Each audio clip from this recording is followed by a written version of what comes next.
China releases new economic figures. What does this mean for the world's second largest economy? And what is the global reaction? Hello, I'm Anand Naidu and this is The Heat.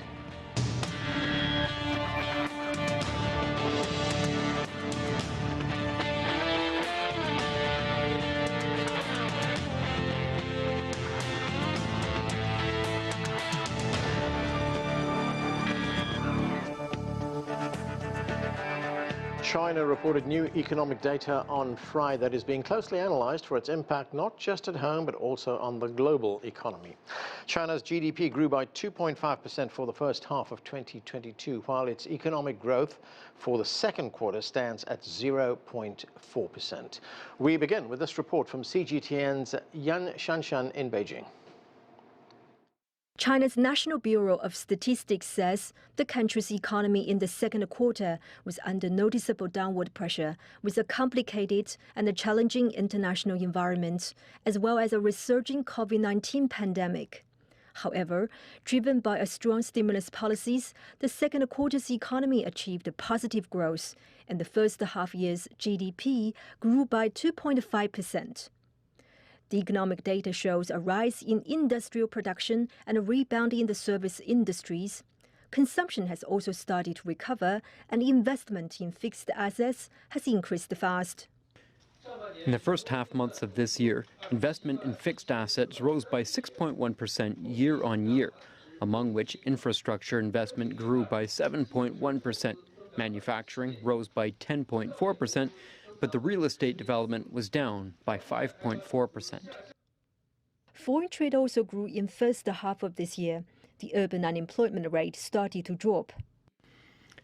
A series of macroeconomic policies is helping to stabilize the economy, and the Chinese economy is overcoming unexpected factors and has started to recover steadily, particularly in the second half of 2022. However, we still have to note that global economic risk is rising, as some major economies' policies are contracting and the external risks are increasing, as well as a resurging COVID impact. The inflation data remained stable, as the consumer price index went up by 1.7% year-on-year, very moderate compared with other major economies. At the same time, the growth of producer prices for industrial production continued to decline. Chinese officials promised that they will continue implementing a set of stimulus package to support China's national economy and stabilize China's macroeconomic performance. They also believe in the next half year, China will see a stronger growth. Shanshan, CGTN, Beijing. And now let's get to our panel to weigh in on what these numbers mean. Joining us from Tel Aviv is Gong. He is a professor at the University of International Business and Economics in Beijing. With us here in Washington, D.C.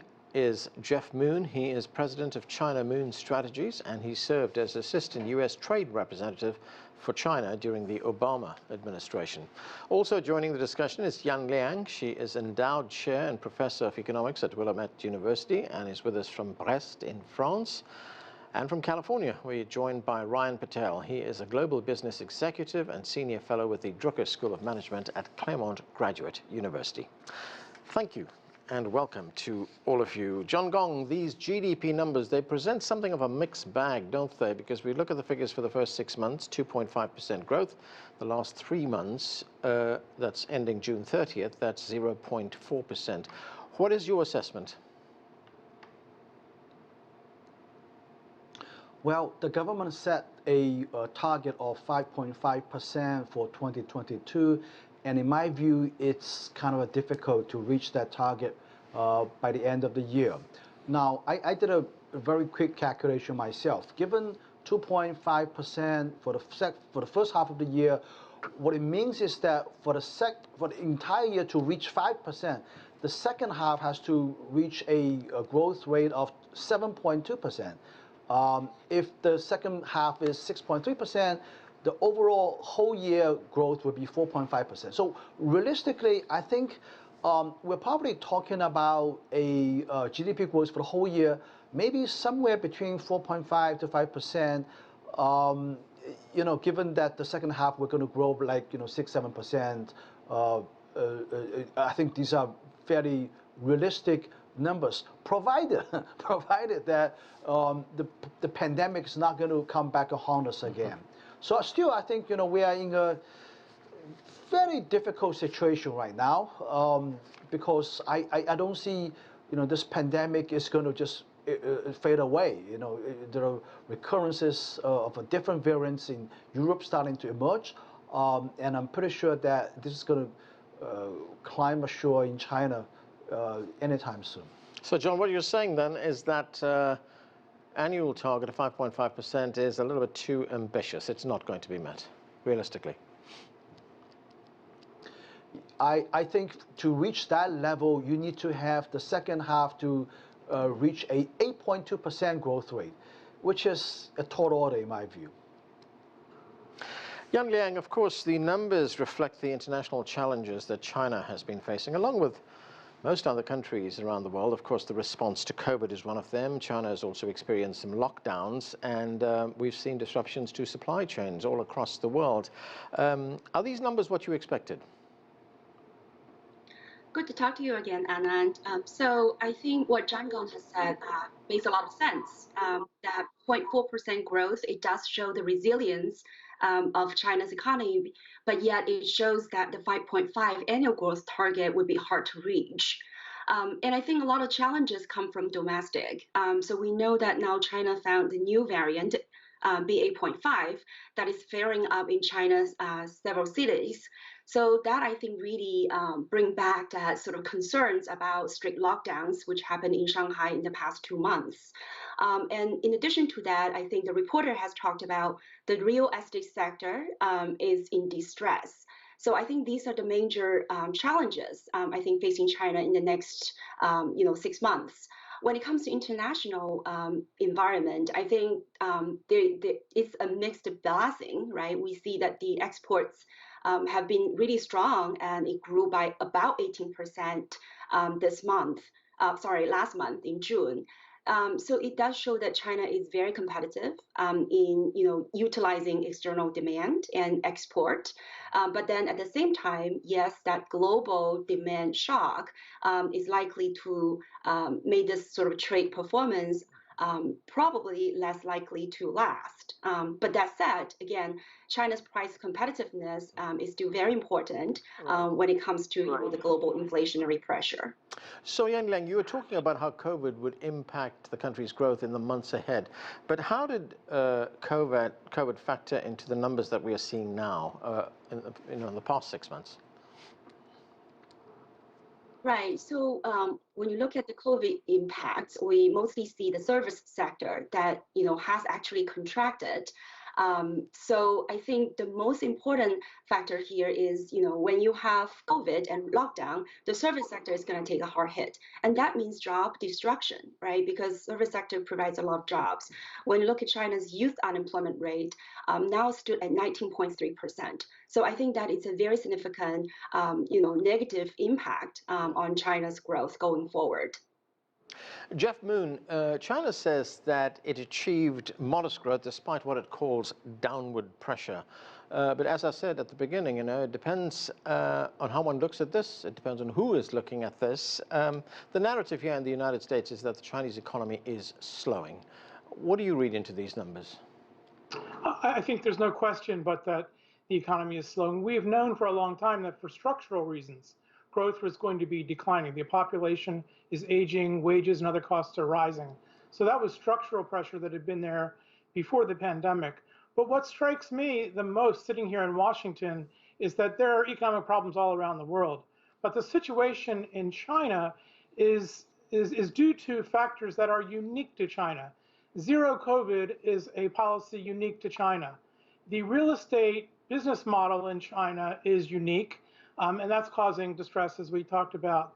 The common prosperity policy that is elevating party values over growth, say, in the tech sector, is also unique to China. So there are problems around the world, and it's tempting to sort of equate one situation to the other. But it's very unique in China, and that's how I think about it. John Gong, what do you make of those unique factors that Jeff Moon is talking about there? Things like real estate, things like the zero COVID policy. I think Jeff hit the nail right on the head. These are absolutely correct points.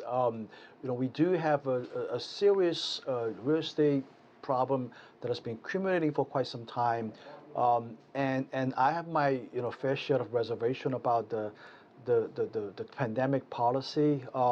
Let's just to be honest about it. I mean, China is probably the only country that has a very different pandemic policy compared to the rest of the world. I mean, we're talking about over 150 some countries that are quite different COVID policy. Although I think we're starting to see signs of change in China right now.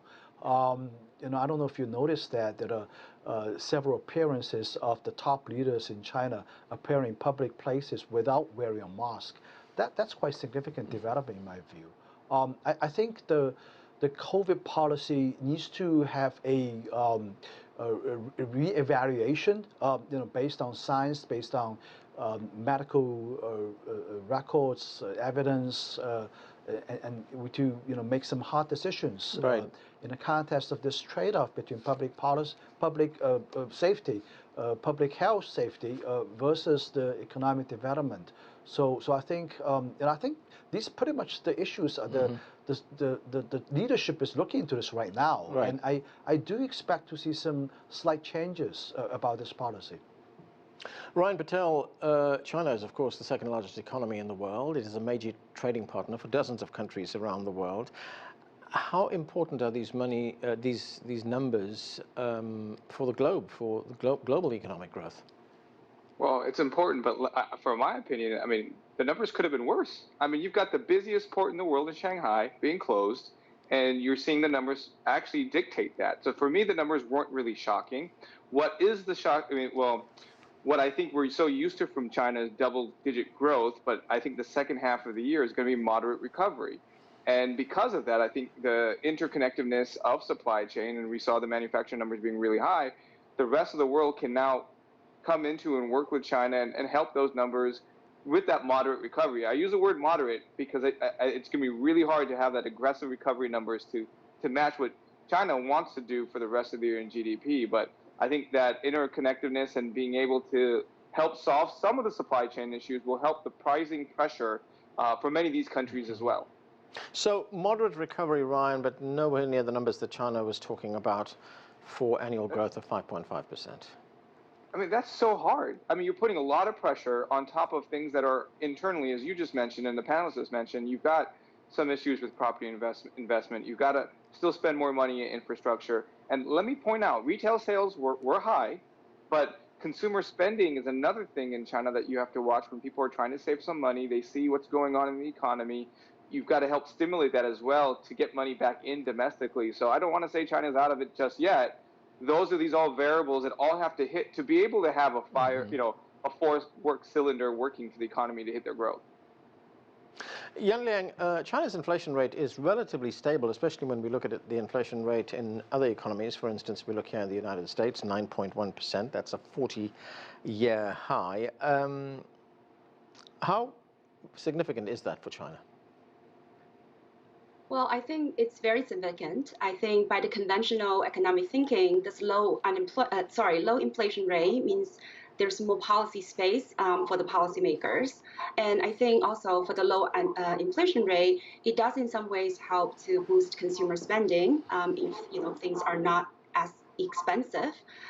And I think that it's also very important for, when it comes to global implications. As the previous speaker talked about, the relatively complete and stable supply chain in China not only help to reduce China's inflation pressure, but also help to provide the rest of the world very price competitive products. So I think overall, this low inflation rate is good news for China and for the rest of the world.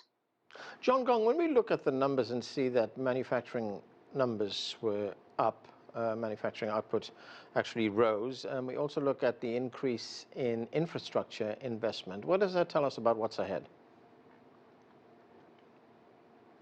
Well, first of all, let me add a comment on the previous question about the very low inflation rate. I think coupled with the fact that the export sector has been still pretty strong.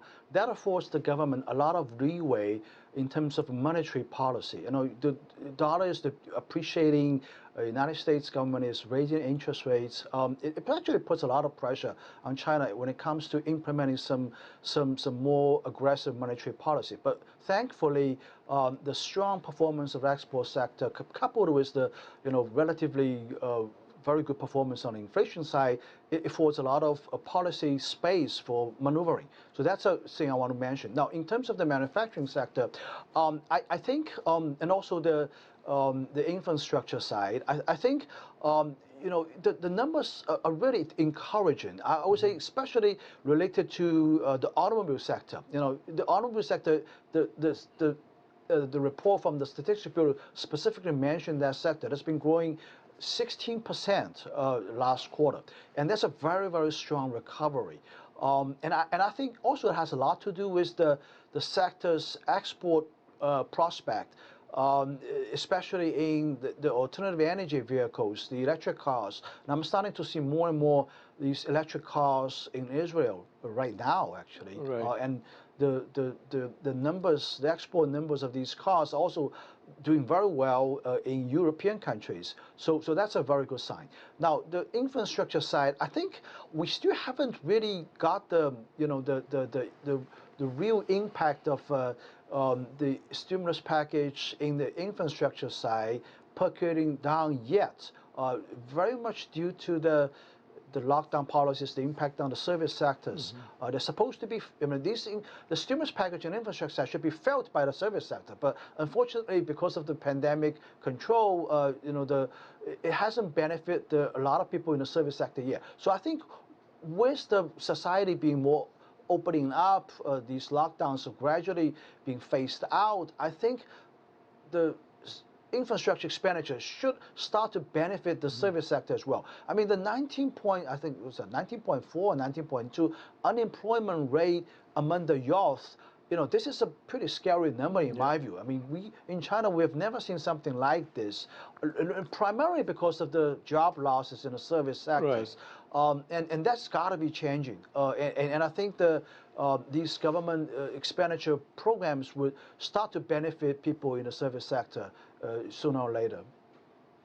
Jeff, let's talk about tariffs. There is some pressure here in the United States for President Biden to lift some of the Trump-era tariffs. If that were to happen, what kind of impact would it have on both countries? In reality, it would be minimal. I think that everyone who's looked at the $360 billion worth of goods that are subject to tariffs and the possibility of removing those tariffs has concluded that the result on inflation, for example, would be less than 1%. So it would really be negligible. This, I think, is really more of a political issue than anything else. And there are a lot of arguments. Some argue that the tariffs should be reduced in order to combat inflation or to reduce the costs to consumers. Others want to be tough on China. China is very concerned about American consumers and very much wants those tariffs to be removed on behalf of American consumers. But I think that what's been discussed in the press is a reduction of tariffs on maybe $10 billion out of the $360 billion worth of goods. That is a small increment of what would make a small increment into inflation. So as I say, I conclude that this is mostly political without much economic impact. Yeah, one of the proposals, Jeff, that's been talked about is to lift tariffs on consumer goods, but keep them in place on things like steel and aluminium. I have written an op-ed basically saying that. My personal proposal is that to satisfy the need to not be weak on China, to keep all of the tariffs, but reduce the tariffs on consumer goods to almost, say, 1%, and then keep tariffs on those goods that are subsidized pursuant to China's Made in China 2025 policy and other, heavily subsidized policies. So I don't know what the Biden administration is going to do, but the proposal you just mentioned, I agree with completely. Ryan Patel, of course, we're looking at China here, but there are economic headwinds around the world. I mean, if we look at the conflict in Ukraine, that's impacted energy prices, it's impacted food supplies and food prices, and we're also seeing rising interest rates. Where do you see the global economy headed over the next year? Well, I hate to use the word hashtag with a hashtag. We're in it together at this point. I mean, because we're going to have some rough quarters. I think truthfully, I think going into the third and fourth quarter, especially in the fourth quarter, typically for the U.S., typically be stronger. When you think of sales, you think of holiday period, and think of travel. And I think we're going to see how resilient the rest of the world is. And I know we're talking about inflation. We're seeing in Europe right now that we're seeing the parity in the euro and the dollar. We're seeing European countries facing some challenges at the same time. And I think that there needs to be some policy, and you're going to see some tight monetary policy come out of many of these countries to tighten down to be able to be more stronger and drive consumer spending. Liang, talking about where we're going, what the future looks like, the chief economist at the Bank of China, he has been talking about the road ahead, and he had this view. Let's listen to him. This is because the impact of the pandemic is wearing off, and the economic growth rate will recover significantly. But whether consumption can return to a state of relatively stable growth depends on whether more macro policies are introduced to stabilize the economy, especially the real estate sector. What do you make of that, Liang? I very much agree with him. I think the real estate sector is important. And as I mentioned earlier, this sector is under stress right now. Real estate account for about 25% of China's GDP, 40% of the local government's fiscal revenues, and 63% of the household wealth. So this is a sector that's important. If housing price continues to fall, then households would not have the confidence to spend. So I do think it's important for the government to do something, especially when it comes to some of the unfinished pre-sold houses. Right now, there are home buyers in China, about 50 cities. They're refusing to pay mortgages for these pre-sold homes because they worry the projects are not going to be completed. So I think the central government could set up some funds and recapitalize some of the real estate developers and make sure the money goes directly to the completion of these housing projects.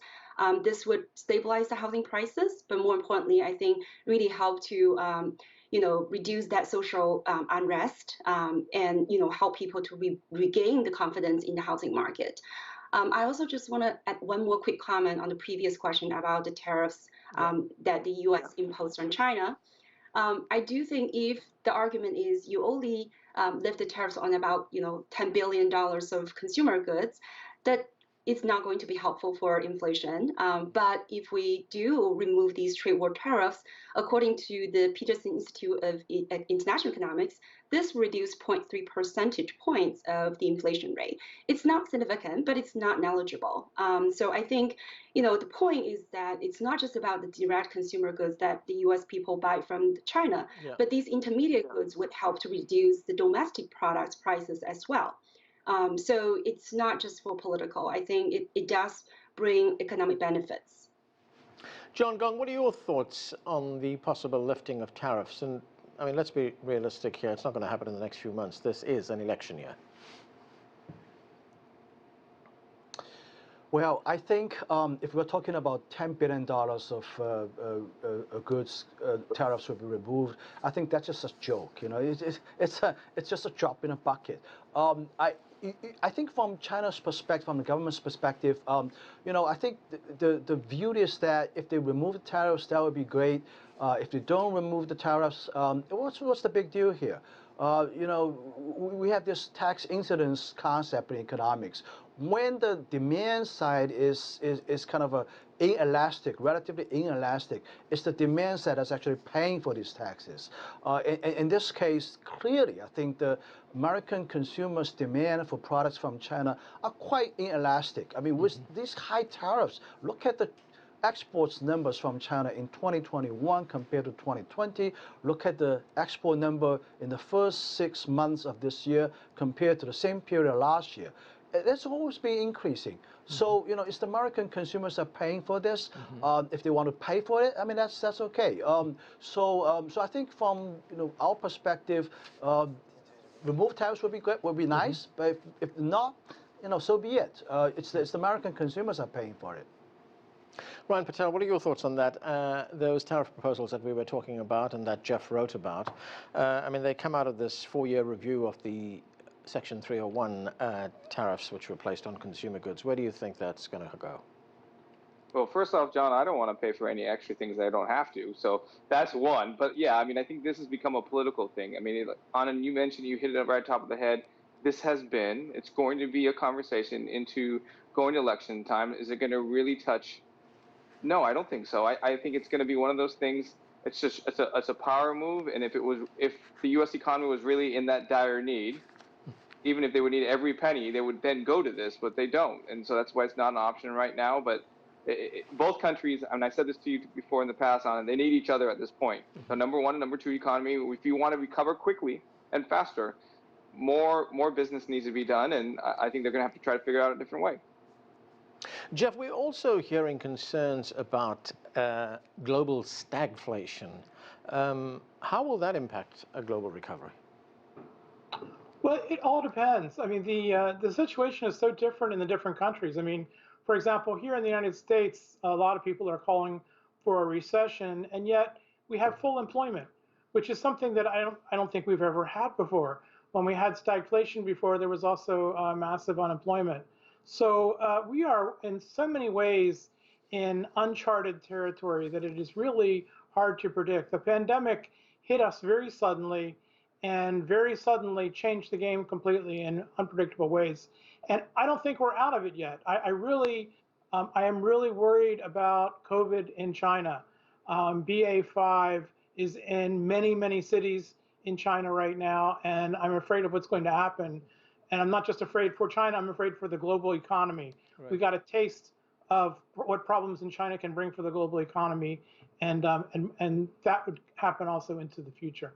Right, Liang, I've got 20 seconds. Those concerns that Jeff was talking about on the new COVID variant, of course, in China, what are the markers we should be looking for in the next few months?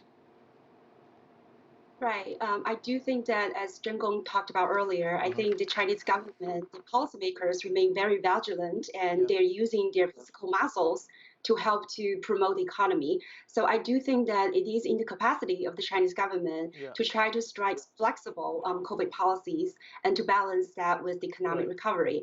I do think stagflation would be very bad for global recovery, which I think the U.S. government also needs to be more vigilant. Okay, I am sorry.